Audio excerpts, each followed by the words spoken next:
Hi hello welcome to a very new video of bio ocean and നമ്മൾ ഇന്ന് again നമ്മളുടെ 60 days വീഡിയോൻ്റെ Kerala set exam വീഡിയോൻ്റെ ചലഞ്ചിൻ്റെ video ആയിട്ട് തന്നെയാണ് വന്നേക്കുന്നത്. ആൻഡ് നിങ്ങളെല്ലാവരും അടിപൊളിയായിട്ട് പഠിക്കുന്നുണ്ടെന്ന് ഞാൻ വിചാരിക്കുന്നു. പഠിക്കുന്നതിൻ്റെ ആ ഒരു പ്രോഗ്രസ്സും കാര്യങ്ങളൊക്കെ കമൻറ്റ് ബോക്സിലൂടെ അറിയിക്കുക കേട്ടോ. എങ്ങനെ നിങ്ങളുടെ പഠനങ്ങളൊക്കെ പോകുന്നു, നന്നായി പോകുന്നുണ്ടോ, അതോ ഇപ്പോൾ ബ്രെയിൻ റോട്ടിലാണോ, അതോ കുറച്ചൊന്നും ഡീമോട്ടിവേറ്റഡ് ആയിട്ടിരിക്കുകയാണോ, എനിത്തിങ് എന്താണെങ്കിലും വീഡിയോൻ്റെ കമൻറ്റ് ബോക്സിലൂടെ അറിയിക്കാനായിട്ട് ശ്രമിക്കുക. Okay, yes. അപ്പോൾ ഇന്നത്തെ നമ്മളുടെ ടോപ്പിക്ക് വന്നിട്ട് ഒരു അല്പം വ്യത്യസ്തമായിട്ടുള്ള ടോപ്പിക്കാണ്. ഇക്കോളജിക്കൽ സക്സഷൻ എന്ന് പറഞ്ഞിട്ട് നമ്മളുടെ ഇക്കോളജി യൂണിറ്റിലൊരു ടോപ്പിക്കാണ് നമ്മൾ പഠിക്കുന്നുണ്ടായിരിക്കുക. അപ്പോൾ ഇത് ഒരു കുഞ്ഞ് ടോപ്പിക്കാണ്, പക്ഷെ അത്യാവശ്യം കുറേ അധികം കാര്യങ്ങൾ നമ്മൾക്ക് മനസ്സിലാക്കാനുള്ളൊരു ടോപ്പിക്കാണ് ഇന്നത്തേത് കേട്ടോ. അപ്പോൾ ഇത് നമ്മൾ ഡിസ്കസ് ചെയ്യുന്നുണ്ടായിരിക്കുക. ഈ ഇക്കോളജിക്കൽ സക്സഷനിലെ 3 കോൺസെപ്റ്റുകളാണ്. ഇക്കോളജിക്കൽ സക്സഷൻ എന്താണ്, അതിൻ്റെ ടൈപ്സ്, ദെൻ ഈ സക്സഷനിൽ ഇൻവോൾവ് ആയിട്ടുള്ള ചേഞ്ചസ് എന്ന് പറഞ്ഞാൽ അതിൻ്റെ ഒരു മെക്കാനിസം എങ്ങനെയാണ് അത് വർക്ക് ചെയ്യുന്നത് എന്നുള്ളതും, പിന്നെ ക്ലൈമാക്സ് കമ്മ്യൂണിറ്റി അല്ലെങ്കിൽ ക്ലൈമാക്സിൻ്റെ ഒരു കോൺസെപ്റ്റ് എന്താണെന്നുള്ളതുമാണ് നമ്മൾ പഠിക്കുന്നുണ്ടായിരിക്കുക.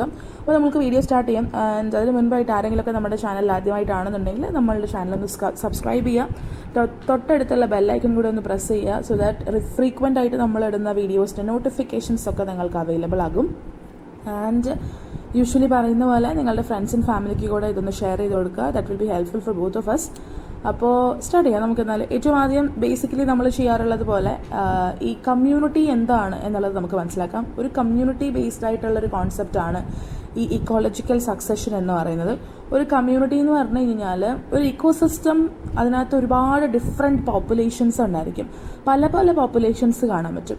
അങ്ങനെ പല പല പോപ്പുലേഷൻസിൻ്റെ ഒരു കൂട്ടം അല്ലെങ്കിൽ ഒരു കോമ്പിനേഷനെയാണ് നമ്മൾ കമ്മ്യൂണിറ്റി എന്ന് പറഞ്ഞിട്ട് വിളിക്കുക. ഇപ്പോൾ സപ്പോസ് കടലൊരു ഇക്കോസിസ്റ്റമാണ്. അപ്പോൾ അതിനകത്ത് പല പോപ്പുലേഷൻസ് ഉണ്ട്. ലൈക്ക് വെയിലിൻ്റെ പോപ്പുലേഷൻസ് ഉണ്ട്, ഷാർക്കിൻ്റെ പോപ്പുലേഷൻസ് ഉണ്ട്, ടേർട്ടിലിൻ്റെ പോപ്പുലേഷൻ ഉണ്ട്. അങ്ങനെ പല ഓർഗാനിസംസിൻ്റെ പോപ്പുലേഷൻ കാണാനായിട്ട് പറ്റും അല്ലേ.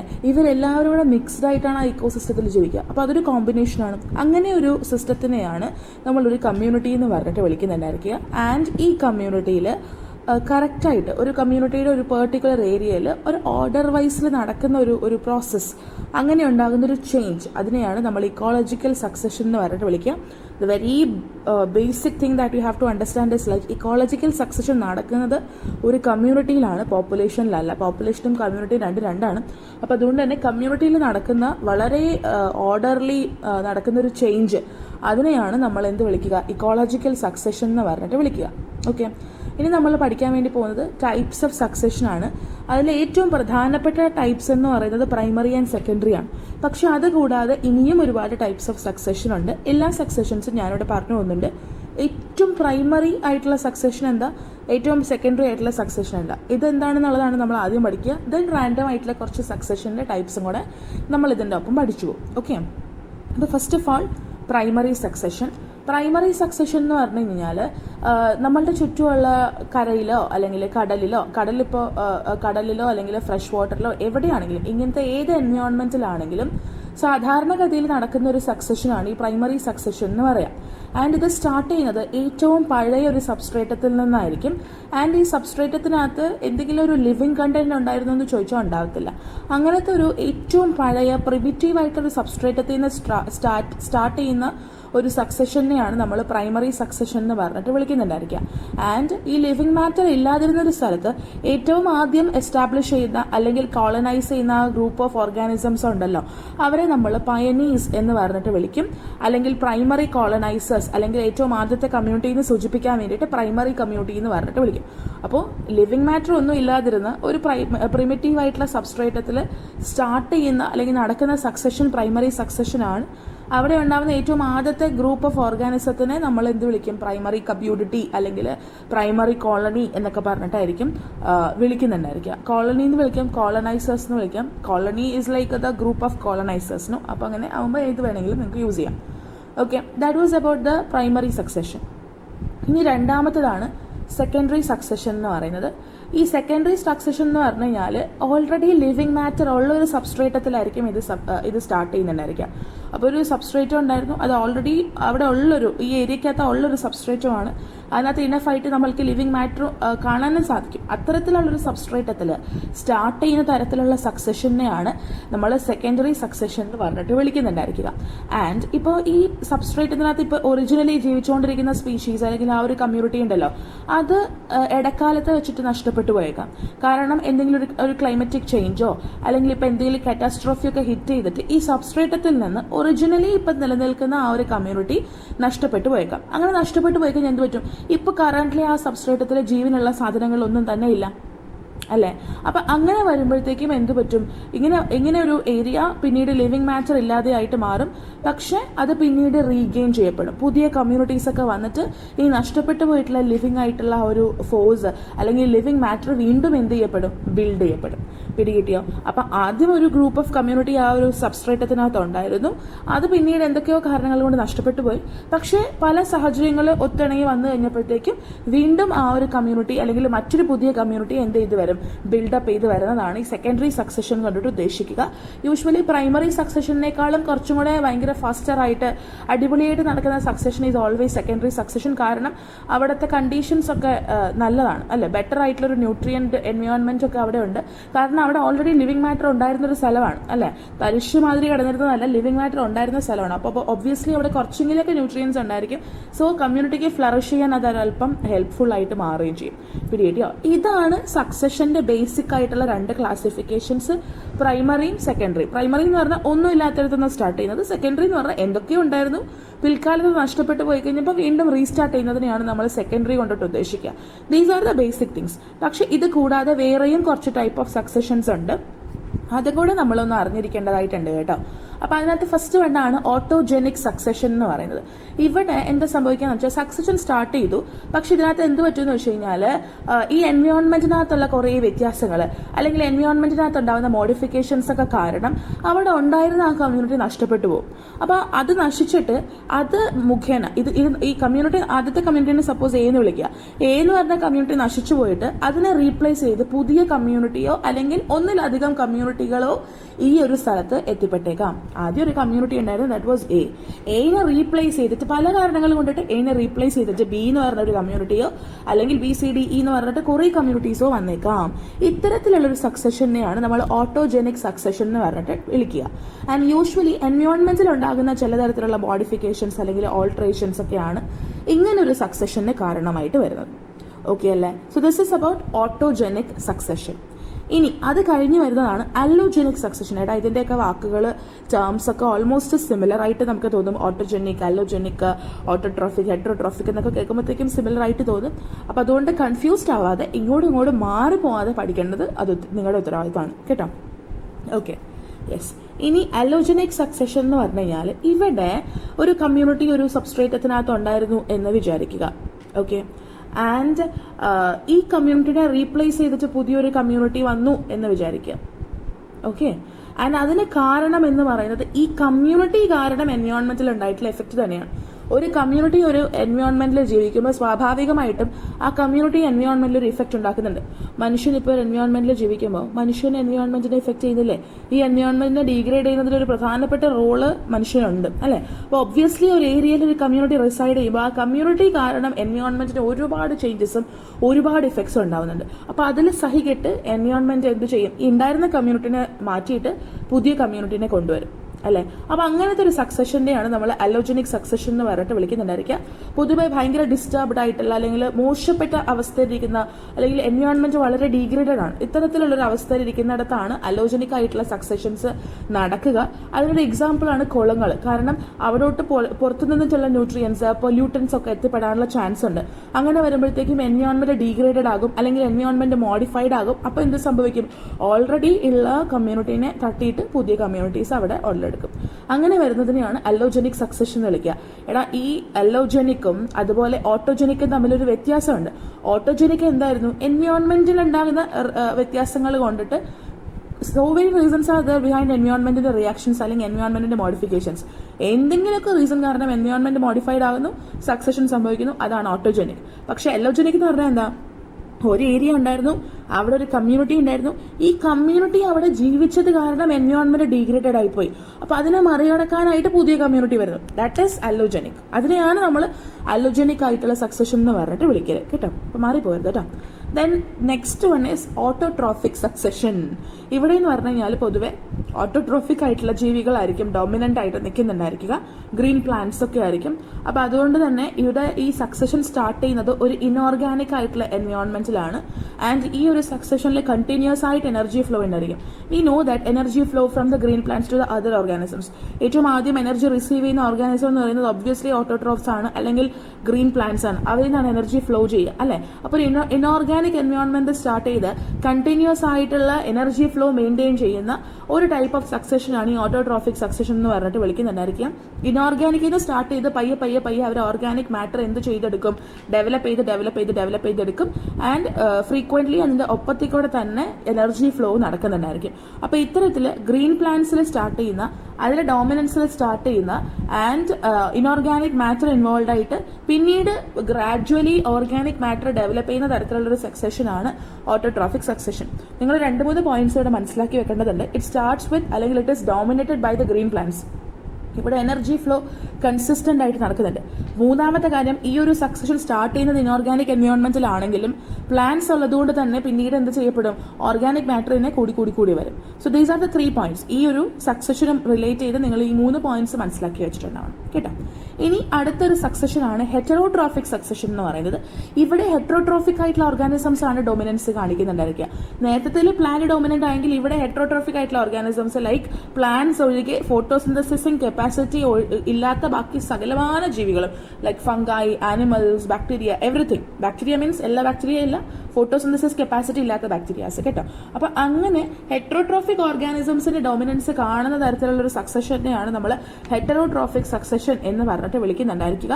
ആൻഡ് ഇത് സ്റ്റാർട്ട് ചെയ്യുന്നത് ഒബ്വിയസ്ലി ഓർഗാനിക് മാറ്റർ ഉള്ള ഒരു സ്ഥലത്ത് നിന്നിട്ടാണ്. ആൻഡ് അത് പിന്നീട് ഈ ഓർഗാനിക് മാറ്ററിനെ ഡെവലപ്പ് ചെയ്തെടുക്കും. ഓക്കെ, നേരത്തെ പോലെ ഇൻഓർഗാനിക്കിന് സ്റ്റാർട്ട് ചെയ്ത് ഓർഗാനിക്കിലേക്ക് പോകത്തില്ല. ഈ ഓർഗാനിക്കിൽ തന്നെ സ്റ്റാർട്ട് ചെയ്യും, ഓർഗാനിക്കിനെ റിച്ചർ ആക്കിക്കൊണ്ടിരിക്കും എന്നുള്ളതാണ്.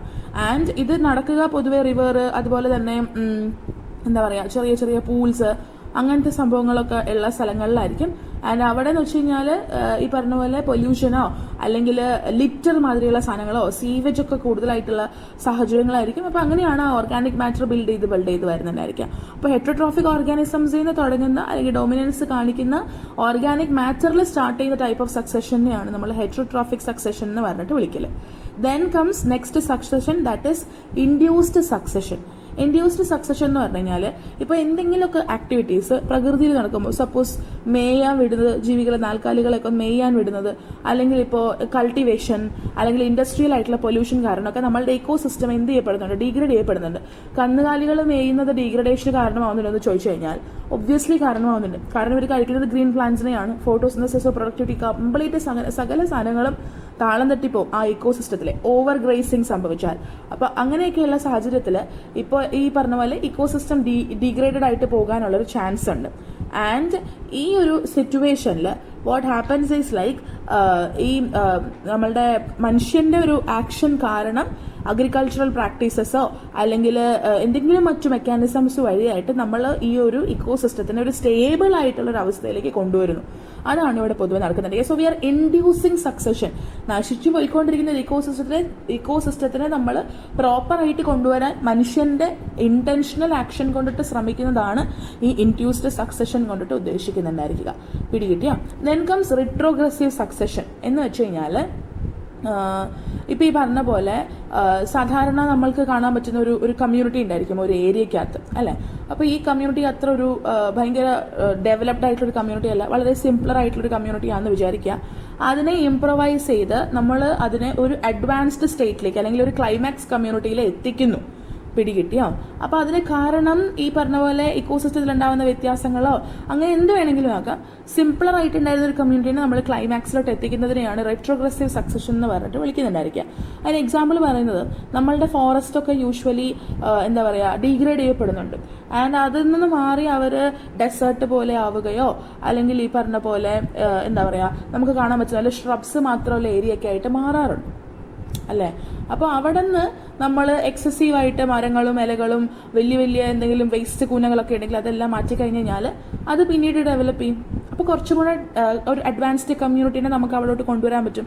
കാരണം ഓൾറെഡി ഡിഗ്രേഡ് ആയിട്ടുകൊണ്ടിരുന്ന എൻവയോൺമെന്റ് നമ്മളൊന്ന് റെഡിയാക്കി എടുക്കാൻ ശ്രമിക്കുന്നു. അപ്പോൾ അതിന് വേണ്ടിയിട്ടുള്ള കുറേ കണ്ടീഷൻസ് ഒക്കെ നമ്മൾ പ്രൊവൈഡ് ചെയ്ത് കൊടുക്കുകയാണ് ബൈ റിമൂവിങ് ലീഫ്, ലിറ്റർ അങ്ങനെയുള്ള സാധനങ്ങൾ വഴിയായിട്ട്. അപ്പോൾ അതുവഴിയായിട്ട് നടക്കുന്ന സക്സഷനെയാണ് നമ്മൾ റിട്രോഗ്രസീവ് സക്സഷൻ എന്ന് പറഞ്ഞിട്ട് വിളിക്കുക. പിടികിട്ടിയോ? And next one is cyclic succession. ഇതൊരു വലിയ കമ്മ്യൂണിറ്റിയിൽ നടക്കുന്ന ഒരു സക്സഷൻ ആണ്. ഇവിടെ സൈക്ലിക് എന്ന് പറഞ്ഞാൽ റിപ്പീറ്റഡ് ആയിട്ട് ഇതിങ്ങനെ നടന്നുകൊണ്ടിരിക്കും. റിപ്പീറ്റഡ് കൈൻഡ് ഓഫ് ഒരു സക്സഷൻ ആണ്. ആൻഡ് ഈ പറഞ്ഞ പോലെ ഇതിങ്ങനെ നടന്ന് ഒരു പുതിയ കമ്മ്യൂണിറ്റി തന്നെ എന്ത് ചെയ്യപ്പെടും, ക്രിയേറ്റ് ചെയ്യപ്പെടും. സൈക്ലിക് ആയിട്ട് നടക്കുന്നത് കൊണ്ട് റെക്കറിംഗ് ആയിട്ട് നടക്കുകയാണ്, ഓൾവേസ് നടക്കുകയാണ്. അപ്പൊ അതുകൊണ്ട് തന്നെ ഒരു വലിയ കമ്മ്യൂണിറ്റി എന്ത് ചെയ്യപ്പെടും, ഇതിൽ നിന്ന് ഉണ്ടാക്കപ്പെടും. അപ്പൊ അത്തരത്തിലുള്ളൊരു സക്സഷനെയാണ് നമ്മൾ സൈക്ലിക് സക്സഷൻ എന്ന് പറഞ്ഞിട്ട് വിളിക്കുക. അപ്പൊ ഇതിനകത്ത് ഞാൻ പറയുന്നിടത്തോളം നിങ്ങൾ ബേസിക് ആയിട്ട് ഈ പ്രൈമറി സെക്കൻഡറി 2 സക്സഷൻസ് പഠിച്ചു വെക്കുക. ദെൻ ഓട്ടോജനിക് അല്ലോജനിക് പഠിക്കുക. ഹെട്രോട്രോഫിക്കും അതുപോലെ തന്നെ ഓട്ടോട്രോഫിക്കും നിങ്ങൾക്ക് കേട്ടാൽ തന്നെ മനസ്സിലാവും അത് എന്താണെന്നുള്ളത്. പിന്നെ വരുന്ന ഈ റിട്രോഗ്രസീവ് അങ്ങനത്തെ സക്സഷൻസ് ഒക്കെ അങ്ങനെ ചോദിച്ചു കണ്ടിട്ടില്ല, പക്ഷെ അറിഞ്ഞിരുന്നാൽ മാത്രം മതി ഇങ്ങനെ ഒരു സക്സഷൻ ഉണ്ടെന്നുള്ള രീതിയിൽ അറിഞ്ഞു വെച്ചാൽ മതി. സൈക്കിളിക്ക് നിങ്ങൾക്ക് കേൾക്കുമ്പോൾ തന്നെ അറിയാൻ പറ്റുമല്ലോ, റിപ്പീറ്റഡ് ആയിട്ട് വരുന്ന എന്നുള്ളൊരു കോൺസെപ്റ്റ് കേട്ടാൽ തന്നെ ക്വസ്റ്റ്യനിൽ അങ്ങനെ ഒരു കോൺസെപ്റ്റ് ഉണ്ടെങ്കിൽ തന്നെ you can understand that cyclic ആയിട്ടുള്ള സക്സഷനെയാണ് അത് ഉദ്ദേശിക്കുന്നത് എന്നുള്ളത്. ഓക്കെ, അപ്പൊ അങ്ങനെ ഒന്ന് ഓർത്ത് വെച്ചിരിക്കുക. എന്തൊക്കെ എന്ന് വന്നാലും നിങ്ങൾ പ്രൈമറി സെക്കൻഡറി ഓട്ടോജനിക് അല്ലോജനിക് ഈ സക്സഷൻസിനെ മറന്നു പോകാനായിട്ട് പാടില്ല കേട്ടോ. ഓക്കെ, അപ്പൊ ഇത്രയാണ് നമ്മളുടെ ടൈപ്സ് ഓഫ് സക്സഷൻ വരുന്നത്. ഇത്രയുള്ളൂ സക്സഷന്റെ ടൈപ്സ്. ഇനി നമ്മൾ നോക്കാൻ വേണ്ടി പോകുന്നത് ദാറ്റ് ഈസ് മെക്കാനിസം. ഇതാണ് നമ്മൾ പറഞ്ഞത് എന്തൊക്കെ ചേഞ്ചസ് ആണ് സക്സഷൻ റിലേറ്റഡ് ആയിട്ട് വരുന്നത്. ആ ചേഞ്ചസിനെയാണ് നമ്മൾ പഠിക്കുക. സി, ഒരു സക്സഷൻ സംഭവിക്കുക എന്ന് പറയുന്നത് ഇന്ന് സംഭവിച്ചു നാളെ പുതിയ കമ്മ്യൂണിറ്റി ഉണ്ടായി അങ്ങനെ നടക്കുന്നതല്ല. ഒരുപാട് സ്റ്റെപ്പുകളിൽ കൂടെ കടന്നു പോയതിനു ശേഷമാണ് ഇത് നടക്കുന്നുണ്ടായിരിക്കുക. Ecological succession നടക്കുന്നുണ്ടായിരിക്കുക. അപ്പം അതിനകത്ത് ഒരു 6 സ്റ്റെപ്സ് ഉണ്ട്. ഞാനിവിടെ 6 സ്റ്റെപ്സ് ആയിട്ടാണ് ഇതിനെ ഇൻട്രൊഡ്യൂസ് ചെയ്യുന്നത്. ചിലതിനകത്ത് 2-3 സ്റ്റെപ്സ് ഒക്കെ കമ്പൈൻ ചെയ്ത് ചിലപ്പോൾ 4 സ്റ്റെപ്പ്, ചിലപ്പോൾ ഒരു 5 സ്റ്റെപ്പ് നല്ല രീതിയിലൊക്കെ ചില ഗൂഗിൾ സൈറ്റ്സ് ഒക്കെ പറയുന്നുണ്ട്. പക്ഷെ ഞാൻ അല്പം ഇലാബറേറ്റ് ആയിട്ട് തന്നെ 6 സ്റ്റെപ്സ് എന്നുള്ള രീതിയിലാണ് നിങ്ങളെ പരിചയപ്പെടുത്തുന്നത് കേട്ടോ. അപ്പോൾ ഈ സക്സഷനുമായിട്ട് റിലേറ്റ് ചെയ്തിട്ടുള്ള ചേഞ്ചസ് അല്ലെങ്കിൽ ആ ഒരു കാര്യങ്ങൾ എന്തൊക്കെയാണെന്ന് വെച്ച് കഴിഞ്ഞാൽ 6 സ്റ്റെപ്പിൽ കൂടെയാണ് ഇത് നടക്കുക. Nudation, migration, ecesis, competition and coactions, reaction, stabilisation. ഇനി നമ്മൾ ഇത് എന്താന്നുള്ളത് ഓരോന്നും ഇൻ ഡീറ്റെയിൽ പഠിക്കാൻ വേണ്ടിയിട്ട് പോവാണ്. അപ്പൊ അങ്ങനെ വരുമ്പോഴത്തേക്കും എന്തൊക്കെ ചേഞ്ചസ് ആണ് സക്സഷനിൽ സംഭവിക്കാന്നുള്ളത് നമുക്ക് മനസ്സിലാക്കി എടുക്കാൻ പറ്റും. ഓക്കെ, അപ്പൊ ഫസ്റ്റ് വൺ ദാറ്റ് ഇസ് ന്യൂഡേഷൻ. അപ്പൊ ഇവിടെ എന്ന് പറഞ്ഞു കഴിഞ്ഞാൽ ഒരു തരത്തിലുള്ള ഒരു ലൈഫ് ഫോമും ഇല്ല, അതൊരു ബെയർ ഏരിയ, ഒരു ചതുപ്പ് നിലം, ഇതിന്റെ ഒരു ഡെവലപ്മെന്റ് ആണ്. അപ്പൊ അതിന് വേണ്ടിയിട്ട് നമ്മൾ ഇത്തരത്തിൽ ഡെവലപ്പ് ചെയ്യാൻ വേണ്ടിയിട്ട് ഡെവലപ്പ് ചെയ്തെടുക്കണം, എന്നാലാണ് സക്സഷനിലോട്ട് അത് എത്തുക. പക്ഷേ ഇത് ബെയർ ഏരിയ ആകാനുള്ള ഒരുപാട് കാരണങ്ങളുണ്ടാവും. ചിലപ്പോൾ എന്തെങ്കിലും കാറ്റാസ്ട്രോഫീസ് ആയിരിക്കാം, അല്ലെന്നുണ്ടെങ്കിൽ ഭൂമി കുലുക്കമോ മണ്ണിടിച്ചിലോ അല്ലെന്നുണ്ടെങ്കിൽ ഈ പറഞ്ഞ പോലെ ഉരുൾപൊട്ടലോ അങ്ങനത്തെ എന്തെങ്കിലും കാരണങ്ങൾ കൊണ്ടിട്ടായിരിക്കാം ഇതൊരു ബെയർ ഏരിയയിലൂടെ എത്തിപ്പെട്ടിട്ടുണ്ടാവുക. ആൻഡ് ന്യൂഡേഷൻ സംഭവിക്കാനായിട്ട് പ്രധാനമായിട്ട് 3 കാരണങ്ങളാണെന്നാണ് ശാസ്ത്രജ്ഞന്മാർ പറയുന്നത്. ട്രോപ്പോഗ്രഫിക് ആയിട്ടുള്ള കാരണങ്ങളാകാം, ക്ലൈമറ്റിക് കാരണങ്ങളാകാം, ബയോട്ടിക് കാരണങ്ങളാകാം. ടോപ്പോഗ്രഫിക് കാരണങ്ങൾ എന്ന് പറഞ്ഞു കഴിഞ്ഞാൽ സോയിൽ ഇറേഷൻ സംഭവിക്കാം, ഗ്രാവിറ്റി കൊണ്ടിട്ടോ അല്ലെങ്കിൽ വിൻഡ് കൊണ്ടിട്ടോ ഒക്കെ എന്ത് സംഭവിക്കാം, സോയിൽ ഇറേഷൻ സംഭവിക്കാം. അപ്പൊ എന്ത് പറ്റും, അവിടെ ഉണ്ടായിരുന്ന കമ്മ്യൂണിറ്റി അങ്ങ് നശിച്ചു പോകും അല്ലെ.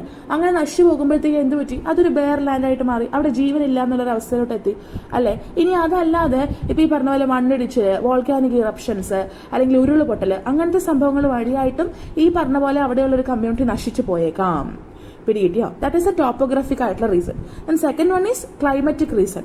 ഗ്ലേഷ്യേഴ്സ് മെൽറ്റ് ആവുന്നതോ അല്ലെങ്കിൽ ഭയങ്കരമായിട്ടുള്ളൊരു ഈ പറഞ്ഞ പോലെ ഭയങ്കര സ്റ്റോം വരുന്നതോ, ഫോറസ്റ്റ് ഫയർ വരുന്നതോ, മഞ്ഞുകാലം വരുന്നതോ അല്ലെങ്കിൽ ഭയങ്കര വരൾച്ച വരുന്നതോ ഒക്കെ ഈ കമ്മ്യൂണിറ്റിനെ നശിപ്പിച്ചേക്കാം അല്ലെ.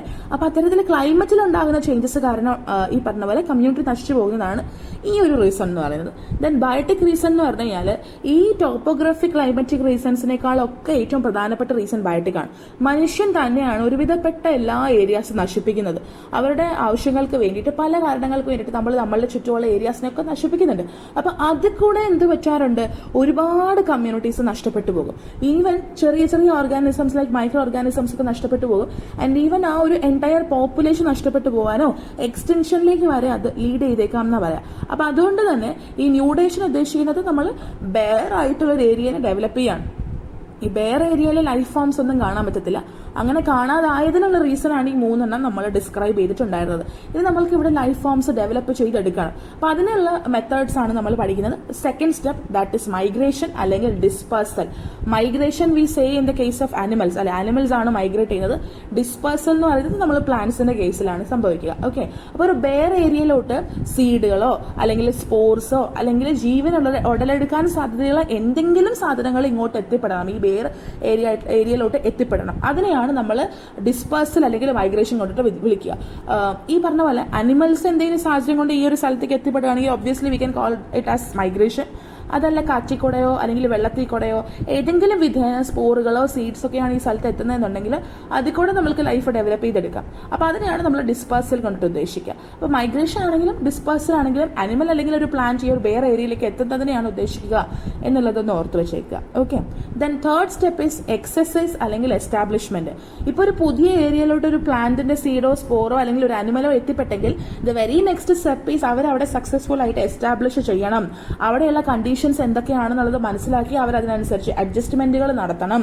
എന്നാലാണ് അവർക്ക് പിന്നീട് അവിടെ റീപ്രൊഡ്യൂസ് ചെയ്ത് എസ്റ്റാബ്ലിഷ് ചെയ്യാൻ പറ്റുന്നുണ്ടായിരിക്കുക, അല്ലെ? ഇത്തരത്തിലുള്ള അഡ്ജസ്റ്റ്മെന്റ് പരിപാടികൾ തുടക്കത്തിൽ ഇവരൊരു ബെയർ ഏരിയയിലോട്ട് എത്തിപ്പെട്ടു മൈഗ്രേഷൻ അല്ലെങ്കിൽ ഡിസ്പേഴ്സൽ വഴിയായിട്ട്, എന്നിട്ട് അവർ അവിടെ ഒന്ന് ഫ്ലറിഷ് ചെയ്യാൻ വേണ്ടിയിട്ട് അഡ്ജസ്റ്റ്മെന്റുകളൊക്കെ ചെയ്യാണ്. അവരവിടുത്തെ കണ്ടീഷൻസ് ഒക്കെ മനസ്സിലാക്കുകയാണ്. ഈ ഒരു അവസ്ഥേനെയാണ് എക്സസസ് എന്ന് പറഞ്ഞിട്ട് വിളിക്കുന്നുണ്ടായിരിക്കുക. എക്സസസ് നടന്നു കഴിഞ്ഞാൽ അവരവിടെ എസ്റ്റാബ്ലിഷ് ചെയ്യപ്പെടും, അവരവിടെ കോളനൈസ് ചെയ്യും. പിടികിട്ടിയോ? കോളനൈസ് ചെയ്യാന്ന് വെച്ച് കഴിഞ്ഞാൽ ഇപ്പൊ സീഡോ സ്പോറുകളൊക്കെയാണ് ഈ സ്ഥലത്തോട്ട് എത്തിപ്പെട്ടെങ്കിൽ അവരവിടെ അഡ്ജസ്റ്റ് ചെയ്ത് കഴിഞ്ഞാൽ അവർ പിന്നീട് അവിടെ മുളച്ച് പൊട്ടി പുതിയ പുതിയ പ്ലാന്റ്സ് ആയിട്ടൊക്കെ മാറും. ഇനി അനിമൽസ് ആണെന്നുണ്ടെങ്കിൽ എന്ത് പറ്റും? അനിമൽസ് അവിടേക്ക് ഒന്ന് അഡ്ജസ്റ്റഡ് ആയി കഴിഞ്ഞാൽ അവർ പിന്നീട് റീപ്രൊഡ്യൂസ് ചെയ്ത് പുതിയ കുഞ്ഞുങ്ങൾ ഉണ്ടാവുകയും ആ ഒരു കമ്മ്യൂണിറ്റി വളരുകയും ചെയ്യും. പിടികിട്ടിയോ? ഇങ്ങനെ ഒരു എസ്റ്റാബ്ലിഷ്മെന്റ് നടക്കുന്ന ഒരു പ്രോസസ്, അതിനെയാണ് നമ്മൾ എക്സസൈസ് എന്ന് പറഞ്ഞിട്ട് വിളിക്കുക. അപ്പോൾ ബെയർ ആയിട്ടുണ്ടായിരുന്ന ന്യൂഡേഷൻ സംഭവിച്ചൊരു ഏരിയയിലോട്ട് മൈഗ്രേറ്റ് ചെയ്ത് ജീവികൾ വന്നു ആൻഡ് അത് അവർ പിന്നീട് എന്ത് സംഭവിച്ചു? അവർക്ക് എക്സസ് സംഭവിച്ചു. ദാറ്റ് മീൻസ് അവർ എസ്റ്റാബ്ലിഷ് ചെയ്തു. അതായിരുന്നു 3ാമത്തെ സ്റ്റെപ്പ് എന്ന് പറയുന്നത്. ഇനി 4ാമത്തെ സ്റ്റെപ്പ് എന്താ? കോമ്പറ്റീഷൻ അല്ലെങ്കിൽ കോ ആക്ഷൻ. എടാ ഇപ്പൊ ഇവർ എസ്റ്റാബ്ലിഷ് ചെയ്ത് കഴിഞ്ഞാൽ അതിപ്പോ പ്ലാന്റ് ആയിക്കോട്ടെ അനിമൽ ആയിക്കോട്ടെ, ഈ ഏരിയ, ഈ ബെയർ ആയിട്ടുണ്ടായിരുന്ന ഒരു ഏരിയ എന്ന് പറയുന്നത് വളരെ കുറച്ചാണ്, സ്ഥലം വളരെ കുറച്ചാണ്. പക്ഷെ ഇവർ എസ്റ്റാബ്ലിഷ് ചെയ്തതിന്റെ കൂട്ടത്തിൽ കൂടി ഇവർ ഒരുപാട് ഇൻഡിവിജ്വൽസിനെ റീപ്രൊഡ്യൂസ് ചെയ്തുണ്ടായി, അല്ലെ? അപ്പൊ അതുകൊണ്ട് തന്നെ ഇവർ തമ്മിലൊരു കോമ്പറ്റീഷൻ ഡെവലപ്പ് ചെയ്യാനുള്ള ഒരു ചാൻസ് ഉണ്ട്. ആ കോമ്പറ്റീഷൻ എന്ന് പറയുന്നത് സ്ഥലത്തിന് വേണ്ടിയിട്ടുള്ള കോമ്പറ്റീഷൻ ആകാം, അല്ലെങ്കിൽ ഫുഡിന് വേണ്ടിയിട്ടുള്ള കോമ്പറ്റീഷൻ ആകാം. കാരണം സ്ഥലം കുറവാണ്, സ്ഥലം കുറയുമ്പോൾ അതിനനുസരിച്ച് ഫുഡും കുറയും. അപ്പൊ ഇത് രണ്ടിനും വേണ്ടിയിട്ടുള്ള കോമ്പറ്റീഷൻ ഇവരുടെ ഇടയിൽ ഡെവലപ്പ് ചെയ്യാം. ഈ കോമ്പറ്റീഷൻ എന്ന് പറയുന്നത് ഐദർ ഇന്റർ സ്പെസിഫിക് ആകാം അല്ലെങ്കിൽ ഇൻട്രാ സ്പെസിഫിക് ആകാം. ഇന്റർ സ്പെസിഫിക് എന്ന് പറഞ്ഞാൽ എന്താണ്? ഇന്റർ സ്പെസിഫിക് എന്ന് പറഞ്ഞു കഴിഞ്ഞാൽ സ്പീഷീസ്, പലതരത്തിലുള്ള സ്പീഷീസ് ഈ ഏരിയക്കകത്തുണ്ടെങ്കിൽ ആ സ്പീഷീസുകൾക്കിടയിൽ നടക്കുന്ന കോമ്പറ്റീഷൻ, അതിനെയാണ് നമ്മൾ ഇന്റർ സ്പെസിഫിക് എന്ന് വിളിക്കുക. ഇൻട്രാ സ്പെസിഫിക് എന്ന് പറഞ്ഞാൽ എന്താ? ഈ ഏരിയക്കകത്ത് ഇപ്പൊ ഇവർ എസ്റ്റാബ്ലിഷ് ചെയ്തേക്കുന്ന ഏരിയക്കകത്ത് ഒരു സ്പീഷീസേ ഉള്ളൂ എന്ന് വിചാരിക്കും. പക്ഷെ ഈ സ്പീഷീസിന് തന്നെ ഓർഗാനിസംസിന്റെ ഇടയിൽ എന്ത് സംഭവിക്കും? ഒരു കോമ്പറ്റീഷൻ നടക്കും. പിടികിട്ടിയോ? ഇതാണ് സംഭവിക്കുക. ഇന്റർ സ്പെസിഫിക്കും ഇൻട്രാ സ്പെസിഫിക്കും. ഇന്റർ സ്പെസിഫിക് എന്ന് പറഞ്ഞാൽ 2 സ്പീഷീസുകൾക്ക് ഇടയിൽ നടക്കുന്നത്. ഇൻട്രാ സ്പെസിഫിക് എന്ന് പറഞ്ഞു കഴിഞ്ഞാൽ ഒരു സ്പീഷീസിനുള്ളിൽ തന്നെ നടക്കുന്ന തരത്തിലുള്ള കോമ്പറ്റീഷൻ. അപ്പൊ കോമ്പറ്റീഷൻ നടന്നു കഴിഞ്ഞാൽ പല ജീവികളും അതിന്റെ ഇടയിൽ അവരുടെ ജീവൻ നഷ്ടപ്പെട്ടു പോയേക്കാം, അല്ലെ? അപ്പൊ ഈ ഒരു പ്രശ്നം കാരണം ഒരു ജീവിക്കോ അല്ലെങ്കിൽ ഒരു കൂട്ടത്തിനോ തന്നെ ജീവൻ നഷ്ടപ്പെട്ടു പോയേക്കാം. അപ്പൊ അത്തരത്തില് ഈ ഒരു കോമ്പറ്റീഷൻ കാരണം പല സ്പീഷീസിലെയും പല ഇൻഡിവിജ്വൽസിലെയും അതിന്റെ ലൈഫിനും ഒക്കെ അത് ഇഫക്ട് ചെയ്യുന്നുണ്ട്. അപ്പോൾ പലതരത്തിലുണ്ടാക്കുന്ന ഈ ഒരു ഇഫക്റ്റിനെയാണ് നമ്മൾ കോ ആക്ഷൻ എന്ന് പറഞ്ഞിട്ട് വിളിക്കുന്നുണ്ടായിരിക്കുക. ആൻഡ് ഏത് സ്പീഷീസ് ആണോ ഭയങ്കരമായിട്ട് ഇഫക്റ്റഡ് ആകുന്നത് അവർ പൊതുവെ ഈ കോമ്പറ്റീഷനിൽ ജയിക്കത്തില്ല. അവർ പിന്നീട് അൾട്ടിമേറ്റ്ലി ആ ഒരു ഏരിയയിൽ നിന്ന് എലിമിനേറ്റഡ് ആകും. ആൻഡ് ബാക്കി ഈ പറഞ്ഞ പോലെ സർവൈവ് ചെയ്യുന്നത് ആരാണോ അല്ലെങ്കിൽ സക്സസ്ഫുൾ ആകുന്നത് ആരാണോ, ആർക്കാണോ കോമ്പീറ്റ് ചെയ്ത് ജയിക്കാൻ പറ്റുന്നത്, അവർ പിന്നീട് എന്ത് ചെയ്യും? നല്ലപോലെ റീപ്രൊഡ്യൂസ് ചെയ്യും. ആ ഒരു കമ്മ്യൂണിറ്റി ആയിരിക്കും പിന്നെ ആ ഒരു ഏരിയക്കകത്ത് എന്ത് ചെയ്യുക? തുടരുന്നുണ്ടായിരിക്കുക. പിടികിട്ടിയോ? This is what you call as competition and coaction. Compete ചെയ്യുന്നു ആൻഡ് കോ ആക്ഷൻ എന്ന് പറഞ്ഞു കഴിഞ്ഞാൽ ഇവരുടെ ഈ കോമ്പറ്റീഷൻ കാരണം പലരുടെയും ലൈഫ് ബുദ്ധിമുട്ടിലാവുന്നുണ്ട്, പലരുടെയും ലൈഫിനെ അത് എഫക്ട് ചെയ്യുന്നുണ്ട്. ആൻഡ് ലേറ്റർ ആരാണോ തോക്കുന്നത് അവർ ഡിസ്കാർഡ് ചെയ്യും, ആരാണോ ജയിക്കുന്നത് അവർ പ്രിവെയിൽ ചെയ്യും. പിടികിട്ടിയോ? This is the 4th step. ഇനി 5ാമത്തെ സ്റ്റെപ്പാണ് റിയാക്ഷൻ എന്ന് പറയുന്നത്. എന്ന് വെച്ച് കഴിഞ്ഞാൽ ഈ ജീവിക്കുന്ന ഓർഗാനിസംസ് എന്താണോ അതിന്റെ ഇൻഫ്ലുവൻസ് കാരണം നമ്മളുടെ എൻവയോൺമെന്റിൽ എന്തുണ്ടാവുന്നുണ്ട്? മോഡിഫിക്കേഷൻസ് ഉണ്ടാവുന്നുണ്ട്. മോഡിഫിക്കേഷൻസ് എന്ന് പറഞ്ഞു കഴിഞ്ഞാൽ വായു, വെള്ളം, അതുപോലെ അവിടുത്തെ ലൈറ്റ് കണ്ടീഷൻസ്, അവിടുത്തെ മണ്ണ്, ടെമ്പറേച്ചർ, ഇതിനകത്ത് എല്ലാത്തിലും മോഡിഫിക്കേഷൻസ് ഉണ്ടാവുന്നുണ്ട്. ആൻഡ് മോഡിഫിക്കേഷൻസ് സംഭവിച്ചിട്ട് എന്ത് സംഭവിക്കും അറിയാമോ? ഇതൊന്നും ഒരു ദിവസം കൊണ്ട് നടക്കുന്നതല്ല എന്നുള്ളത് നിങ്ങൾ മനസ്സിലാക്കണം കേട്ടോ. ഒരുപാട് സമയം എടുത്തിട്ടാണ് അവർ എസ്റ്റാബ്ലിഷ് ചെയ്യുന്നതും അവർ മൈഗ്രേറ്റ് ചെയ്യുന്നതും ചെയ്യുന്നതും അവർ ഇതുപോലെ കോമ്പീറ്റ് ചെയ്യുന്നതും എല്ലാം കോമ്പീറ്റ് ചെയ്ത് അവർ ഒരുപാട് നാൾ അവിടെ സർവൈവ് ചെയ്തു. സർവൈവ് ചെയ്യുന്നതിന്റെ ഭാഗമായിട്ട് എൻവയോൺമെന്റിനകത്ത് ഒരുപാട് മോഡിഫിക്കേഷൻസ് ഉണ്ടായി. എൻവയോൺമെന്റിന്റെ മുക്കുമൂലയിലും ഈ മോഡിഫിക്കേഷൻസ് ഉണ്ടായി. മോഡിഫിക്കേഷൻസ് കാരണം ഇപ്പോൾ അവിടുത്തെ ആ എക്സിസ്റ്റിംഗ് കമ്മ്യൂണിറ്റി ഉണ്ടല്ലോ, അവർക്ക് പിന്നെ അവിടെ ജീവിക്കാൻ പറ്റാതെയാവും. അങ്ങനെ അവരെന്ത് ചെയ്യും? അവർ ആ ഇടം ഉപേക്ഷിച്ച് മറ്റൊരിടത്തേക്ക് യാത്ര ചെയ്യും, അല്ലെങ്കിൽ മറ്റൊരിടത്തേക്ക് പോകും. പക്ഷെ അപ്പോഴും ഈ ഏരിയ എന്ത് ചെയ്യാണ്? അത് വെറുതെ കിടക്കുന്നില്ല. ഇപ്പൊ എക്സിസ്റ്റിംഗ് ആയിട്ടുള്ള കമ്മ്യൂണിറ്റി അത് വിട്ടു പോയി കഴിഞ്ഞാൽ പെട്ടെന്ന് തന്നെ എന്ത് സംഭവിക്കും? മറ്റൊരു കമ്മ്യൂണിറ്റി അവിടെ വരും. ആൻഡ് ഈ പുതിയ കമ്മ്യൂണിറ്റിയിലെ ഇവിടെ എത്തിപ്പെട്ടിട്ടുള്ള പുതിയ കമ്മ്യൂണിറ്റിനെ നമ്മൾ സീറൽ കമ്മ്യൂണിറ്റി എന്ന് പറഞ്ഞിട്ട് വിളിക്കും. എന്ത് വിളിക്കും? സീറൽ കമ്മ്യൂണിറ്റി. അപ്പോൾ ഒരു കമ്മ്യൂണിറ്റിനെ റീപ്ലേസ് ചെയ്തിട്ട് പുതിയൊരു കമ്മ്യൂണിറ്റി വരികയാണ് ഒരു ഏരിയയിൽ, അല്ലെ? ഇതൊരു ഏരിയയിൽ നടക്കുന്ന പരിപാടിയാണ്. അപ്പോൾ ഒരു കമ്മ്യൂണിറ്റി മാറ്റിയിട്ട് റീപ്ലേസ് ചെയ്തിട്ട് പുതിയൊരു കമ്മ്യൂണിറ്റി വരുന്നു. അതിനെയാണ് നമ്മൾ എന്ത് വിളിക്കുക? സീർ എന്ന് പറഞ്ഞിട്ട് വിളിക്കുക. പിടികിട്ടിയോ? ഈ കമ്മ്യൂണിറ്റി റീപ്ലേസ് ചെയ്യുന്ന ആ ഒരു പ്രോസസ്സിനെ നമ്മൾ സീർ എന്ന് പറഞ്ഞിട്ട് വിളിക്കും. ആൻഡ് ഇങ്ങനെ പുതിയ പുതിയ കമ്മ്യൂണിറ്റീസ് ഒക്കെ വന്നു ചേരുമ്പോൾ ആ പുതിയ കമ്മ്യൂണിറ്റിനെയാണ് നമ്മൾ എന്ത് വിളിക്കുക? സീറൽ കമ്മ്യൂണിറ്റി എന്ന് പറഞ്ഞിട്ട് വിളിക്കുന്നുണ്ടായിരിക്കുക. അങ്ങനെ പുതിയ കമ്മ്യൂണിറ്റി, സീറൽ കമ്മ്യൂണിറ്റി അവിടെ വന്നിട്ട് എന്ത് ചെയ്യണം? എസ്റ്റാബ്ലിഷ് ചെയ്യണം. ഓക്കെ, അങ്ങനെ എസ്റ്റാബ്ലിഷ് ചെയ്യാൻ വേണ്ടിയിട്ട് പോവാണ്. And that belongs to the last step, stabilisation അല്ലെങ്കിൽ ക്ലൈമാക്സ്. ലാസ്റ്റ് ആയിട്ട് എന്ത് സംഭവിക്കുന്നു വെച്ച് കഴിഞ്ഞാൽ ഇവിടെ ഇങ്ങനത്തെ ഒരുപാട് മാറ്റങ്ങൾ സംഭവിക്കുകയാണ്. ഈ റിയാക്ഷനുകൾ ഒരുപാട് സംഭവിക്കും. ഒരു കമ്മ്യൂണിറ്റി പോകുന്നു, അടുത്ത കമ്മ്യൂണിറ്റി വരുന്നു, അടുത്ത കമ്മ്യൂണിറ്റി വരുന്നു, അങ്ങനെ കണ്ടിന്യൂസ് ആയിട്ട് സംഭവിക്കും. വർഷങ്ങൾ എടുത്തിട്ട് അവസാനം എന്ത് പറ്റുമെന്ന് അറിയാമോ? അവിടെ ഒരു ലാസ്റ്റ് കമ്മ്യൂണിറ്റി വരും. ഇതിന് ഇവിടെ എസ്റ്റാബ്ലിഷ് ചെയ്താൽ ഒരുപാട് കാലം ജീവിക്കാൻ പറ്റും. എന്ന് വെച്ച് കഴിഞ്ഞാൽ ഈ ഒരു കമ്മ്യൂണിറ്റി ഈ ഒരു ഏരിയയിൽ എസ്റ്റാബ്ലിഷ് ചെയ്ത് കഴിഞ്ഞാൽ അതിന് പിന്നെ വേറൊരു എൻഡ് ഇല്ല. This is the end. This is the final community. ഈ കമ്മ്യൂണിറ്റി വന്നു കഴിഞ്ഞാൽ കമ്മ്യൂണിറ്റിക്ക് ശേഷം മറ്റൊരു കമ്മ്യൂണിറ്റിനെ ഇത് വെച്ചിട്ട് റീപ്ലേസ് ചെയ്യാൻ പറ്റത്തില്ല. റീപ്ലേസ് ചെയ്യാൻ പറ്റാത്തൊരു കമ്മ്യൂണിറ്റിനെയാണ് നമ്മൾ ക്ലൈമാക്സ് കമ്മ്യൂണിറ്റി എന്ന് പറഞ്ഞിട്ട് വിളിക്കുന്നുണ്ടായിരിക്കുക. ഒരുപാട് റിയാക്ഷനുകൾക്ക് ശേഷം ഉണ്ടായിരുന്ന കമ്മ്യൂണിറ്റി പോകുന്നു, പുതിയ കമ്മ്യൂണിറ്റി വരുന്നു, വീണ്ടും പുതിയത് വരുന്നു, വീണ്ടും പുതിയത് വരുന്നു. അങ്ങനെ സംഭവിച്ച് ഒരുപാട് കാലങ്ങൾക്ക് ശേഷം ഒരു ലാസ്റ്റ് കമ്മ്യൂണിറ്റി വരും. ഇവർക്ക് ശേഷം പുതിയൊരു കമ്മ്യൂണിറ്റി ഇല്ല. അങ്ങനത്തെ ഒരു പ്രോസസ്സാണ് സ്റ്റെബിലൈസേഷൻ എന്ന് പറയാം. ദാറ്റ് മീൻസ് ഈ ലാസ്റ്റ് വന്നിരിക്കുന്ന കമ്മ്യൂണിറ്റി അവിടെ സ്റ്റെബിലൈസ്ഡ് ആവുകയാണ്, ഇവർ അവിടെ എസ്റ്റാബ്ലിഷ് ചെയ്യാണ്. ആൻഡ് ഇതൊരു ഇക്വിലിബ്രിയത്തിൽ പോകും. And they will be residing there for a long period. അവരവിടെ ഒരുപാട് കാലം ജീവിക്കും. ഈ ഒരു ഏരിയ നശിക്കുന്നത് വരെ അവരവിടെ ജീവിക്കും. അത്തരത്തിലുള്ളൊരു കമ്മ്യൂണിറ്റിയാണ് നമ്മൾ ഫൈനൽ കമ്മ്യൂണിറ്റി അല്ലെങ്കിൽ ക്ലൈമാക്സ് കമ്മ്യൂണിറ്റി എന്ന് പറഞ്ഞിട്ട് വിളിക്കുക. ഇങ്ങനെയാണ് സക്സസ് നടക്കുന്നത്. ഒന്നുമില്ലാതിരുന്ന ഒരു സ്ഥലത്തേക്ക് പല പ്രോസസ്സുകളിൽ കൂടെ പലരും വന്നു, പല കോമ്പറ്റീഷനും റിയാക്ഷനുകളും ഒക്കെ നടന്ന അവസാനം ഒരു ലാസ്റ്റ് ആൻഡ് ഫൈനൽ കമ്മ്യൂണിറ്റിയിൽ എത്തി നിൽക്കുന്നു, അല്ലെ? ഇതാണ് ഇക്കോളജിക്കൽ സക്സഷൻ എന്ന് പറഞ്ഞിട്ട് നമ്മൾ വിളിക്കുന്നത്. പിടികിട്ടിയോ? So this is a changes associated with succession. ഇനിയത്തെ കോൺസെപ്റ്റ് ആണ് ക്ലൈമാക്സ് കോൺസെപ്റ്റ് എന്ന് പറയുന്നത്. നമ്മളുടെ ഇക്കോളജിക്കൽ തിയറിക്ക് അനുസരിച്ചിട്ട് എപ്പോഴാണോ ഒരു ഇക്വിലിബ്രിയത്തിൽ ഒരു ഏരിയ എത്തുക, അല്ലെങ്കിൽ ഒരു സ്റ്റഡി സ്റ്റേറ്റിലോട്ട് എപ്പോഴാണോ എത്തുക, അപ്പോഴാണ് സക്സഷൻ നിൽക്കുന്നത്. നമ്മളിപ്പോൾ സ്റ്റെബിലൈസേഷൻ അല്ലെങ്കിൽ ക്ലൈമാക്സിൽ പറഞ്ഞ പോലെ അവിടെ ഒരു കമ്മ്യൂണിറ്റി വന്നു, ഇതിനെ റീപ്ലേസ് ചെയ്ത് പുതിയൊരു കമ്മ്യൂണിറ്റി ഉണ്ടാവത്തില്ല. ദാറ്റ് മീൻസ് ഇനി അവിടെ മാറ്റങ്ങളൊന്നും ഇല്ല എന്നർത്ഥം. അതൊരു ഇക്വിലിബ്രിയത്തിൽ എത്തി എന്നർത്ഥം. അവിടെ യാതൊരു തരത്തിലുള്ള മാറ്റങ്ങളില്ല. ഫിസിക്കലായിട്ടുള്ള മാറ്റങ്ങളില്ല, എൻവയോൺമെന്റൽ മാറ്റങ്ങളില്ല, ബയോട്ടിക്, എബയോട്ടിക് യാതൊരു തരത്തിലുള്ള മാറ്റങ്ങളും ഇല്ല. പിടികിട്ടിയോ? അങ്ങനെ മാറ്റങ്ങളില്ലാത്തൊരവസ്ഥ, അതിനെയാണ് നമ്മൾ ക്ലൈമാക്സ് കോൺസെപ്റ്റ് കൊണ്ട് ഉദ്ദേശിക്കുക. That is the end. ഇതാണ് സക്സഷന്റെ എൻഡ് എന്ന് പറയുന്നത്. ആ എൻഡിനെയാണ് നമ്മൾ ക്ലൈമാക്സ് എന്ന് പറഞ്ഞിട്ട് വിളിക്കുക. പിടികിട്ടിയോ? ഇനി ഡിസ്റ്റർബൻസസ് ഇല്ലെങ്കിൽ മാത്രമേ ഈ ഒരു സക്സഷൻ, ഈ ഒരു പ്രോസസ്സ് എന്ത് ചെയ്ത് പോവുള്ളൂ? നിന്ന് പോവുള്ളൂ. അതർവൈസ് എന്ത് സംഭവിക്കും? എന്തെങ്കിലും ഡിസ്റ്റർബൻസസ് വന്നു കഴിഞ്ഞാൽ വീണ്ടും ഈ പ്രോസസ്സ് ഒന്നേന്ന് സ്റ്റാർട്ട് ചെയ്യേണ്ടതായിട്ട് വരും. അപ്പോൾ ഡിസ്റ്റർബൻസസ് ഇല്ല, ഇക്വിലിബ്രിയത്തിൽ തുടരുകയാണെങ്കിൽ ഇതാണ് ഈ ഒരു ലാസ്റ്റ് കമ്മ്യൂണിറ്റി എത്തിച്ചേർന്നേക്കുന്നതാണ് സക്സഷന്റെ എൻഡ് എന്ന് പറയുന്നത്. ഇതിനെയാണ് നമ്മൾ ക്ലൈമാക്സ് എന്ന് പറഞ്ഞിട്ട് വിളിക്കുക. ആൻഡ് ഇങ്ങനത്തെ പ്രോസസ്സിൽ കൂടെ ഈ ഒരു ഏരിയയിലോട്ട് എത്തിപ്പെട്ടിരിക്കുന്ന ഏറ്റവും ലാസ്റ്റ് കമ്മ്യൂണിറ്റി, അതിനെയാണ് നമ്മൾ ക്ലൈമാക്സ് കമ്മ്യൂണിറ്റി അല്ലെങ്കിൽ ക്ലൈമാറ്റിക് വെജിറ്റേഷൻ എന്നൊക്കെ പറഞ്ഞിട്ട് വിളിക്കുന്നത്. അവരവിടെ തുടരും. ആൻഡ് ഇവർക്ക് ഈ പറഞ്ഞ പോലെ യാതൊരു തരത്തിലുള്ള മാറ്റങ്ങളും ഉണ്ടാവത്തില്ല. ആൻഡ് ഇത് മാത്രമല്ല, പുതിയതായിട്ട് ഓർഗാനിക് മാറ്റർ ഇതിനകത്ത് അക്യുമുലേറ്റ് ചെയ്യുകയോ അങ്ങനെയൊന്നുമില്ല.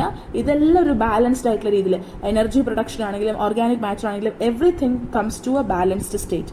ഇതാണ് ക്ലൈമാക്സ് കമ്മ്യൂണിറ്റിയുടെ ഒരു പ്രത്യേകത. അപ്പോൾ ആ ഒരു ഇക്കോളജിക്കൽ സക്സഷന്റെ എൻഡ് പോയിന്റിനെ നമ്മൾ ക്ലൈമാക്സ് എന്ന് വിളിക്കും. ക്ലൈമാക്സിൽ എത്തിപ്പെട്ടിട്ടുള്ള കമ്മ്യൂണിറ്റിനെ നമ്മൾ എന്ത് വിളിക്കും? ക്ലൈമാക്സ് കമ്മ്യൂണിറ്റി എന്ന് പറഞ്ഞിട്ട് വിളിക്കും. ക്ലൈമാക്സ് കമ്മ്യൂണിറ്റി എന്ന് പറയുന്നത് ഒരു സ്റ്റഡി സ്റ്റേറ്റ് ആയിരിക്കും, ഇക്വിലിബ്രിയം ആയിരിക്കും. എക്സ്ട്രാ ചേഞ്ചസോ വ്യത്യാസങ്ങളോ ഒന്നും തന്നെ അവിടെ ഇല്ല എന്നുള്ളത് മനസ്സിലാക്കി വെക്കുക. പിടികിട്ടിയോ? So this is it. ഇതാണ് നമ്മളുടെ ഇക്കോളജിക്കൽ സക്സഷൻ്റെ ഒരു ഐഡിയ എന്ന് പറയുന്നത്. ഐ ഹോപ്പ് നിങ്ങൾക്ക് ഈ ഒരു കോൺസെപ്റ്റ് മനസ്സിലായിട്ടുണ്ടാവുന്നു. അത്യാവശ്യം സിംപിളർ ആയിട്ടുള്ളൊരു കോൺസെപ്റ്റ് ആണെന്നാണ് ഞാൻ മനസ്സിലാക്കുന്നത്. ഒന്ന് മനസ്സിരുത്തി ഒന്ന് വായിച്ചു കഴിഞ്ഞാൽ, ഒന്ന് കേട്ട് കഴിഞ്ഞാലൊക്കെ നിങ്ങൾക്ക് എളുപ്പം കിട്ടും. അപ്പോൾ this is it for today. ഇന്ന് നമ്മൾ ഇക്കോളജിക്കൽ സക്സഷൻ എന്താണെന്ന് പഠിച്ചു, അതിൻ്റെ ടൈപ്സ് പഠിച്ചു. ദെൻ അതിനകത്തുണ്ടാകുന്ന ചേഞ്ചസ് നമ്മളിങ്ങനെ സ്റ്റെപ്പ് ബൈ സ്റ്റെപ്പായിട്ട് ഒരു 6 സ്റ്റെപ്പ് എന്നോണമാണ് നമ്മൾ പഠിച്ചത്. ഈ 6 സ്റ്റെപ്പ് ഓർഡറിൽ പഠിക്കണം. സ്റ്റെപ്പ് തന്നിട്ട് ഇതിൽ ഏതാണ് കറക്റ്റ് ഓർഡർ എന്നൊക്കെയുള്ള ചൂസ് ചെയ്യാനുള്ള തരത്തിലുള്ള ക്വസ്റ്റ്യൻസ് ഉണ്ടാകും കേട്ടോ. അപ്പോൾ അതുകൊണ്ട് ആ സ്റ്റെപ്പ് ഓർഡർ പഠിച്ചു വെച്ചേക്കുക. ദെൻ ഏറ്റവും എൻഡിൽ നമ്മൾ എങ്ങനെയാണ് ഒരു കോൺസെപ്റ്റ്, ഈ ക്ലൈമാക്സ് റിലേറ്റഡ് ആയിട്ടുള്ള കോൺസെപ്റ്റ് എങ്ങനെയാണെന്നുള്ളത് നമ്മൾ പരിചയപ്പെട്ടു. ക്ലൈമാക്സ് കമ്മ്യൂണിറ്റിനെ നമ്മൾ പരിചയപ്പെട്ടു. അപ്പോൾ ഇതൊരു ഇമ്പോർട്ടൻറ്റ് ടോപ്പിക്കാണ്. ഇക്കോളജിയിലെ വൺ ഓഫ് ദ ഇമ്പോർട്ടൻറ്റ് ടോപ്പിക്കാണ് ഈ ഒരു സംഭവം. അപ്പോൾ അതുകൊണ്ട് തന്നെ എല്ലാവരും ഒന്ന് മനസ്സിരുത്തി വായിക്കാനും പഠിക്കാനും ഒക്കെ ആയിട്ട് ശ്രമിക്കുക. നോട്ട്സ് ഒക്കെ പ്രിപ്പയർ ചെയ്യുക കേട്ടോ. Okay, yes. അപ്പോൾ ഇന്ന് ഇത്രയാണ് പറയാനുള്ളത്. I hope you find this as a helpful video. Helpful ആയെന്ന് തോന്നുന്നുണ്ടെങ്കിൽ like, share and subscribe. In case of any doubts അല്ലെങ്കിൽ നിങ്ങൾക്ക് എന്തെങ്കിലും സജഷൻസ് ഒക്കെ ഉണ്ടെങ്കിൽ ഡിസ്ക്രിപ്ഷൻ ബോക്സിൽ എൻ്റെ മെയിൽ ഐ ഡിയും സോഷ്യൽ മീഡിയ ഐഡീസ് ഒക്കെ കൊടുത്തിട്ടുണ്ട്. അതുവഴി നിങ്ങൾക്ക് എന്നെ കോൺടാക്ട് ചെയ്യാം. അതർവൈസ് കമന്റ് ബോക്സിൽ കൂടെ പറയാം കേട്ടോ. ഓക്കെ, അപ്പോൾ അടുത്തൊരു വീഡിയോ ആയിട്ട് വീണ്ടും വരാം. Until then this is it. Bye bye. Thank you.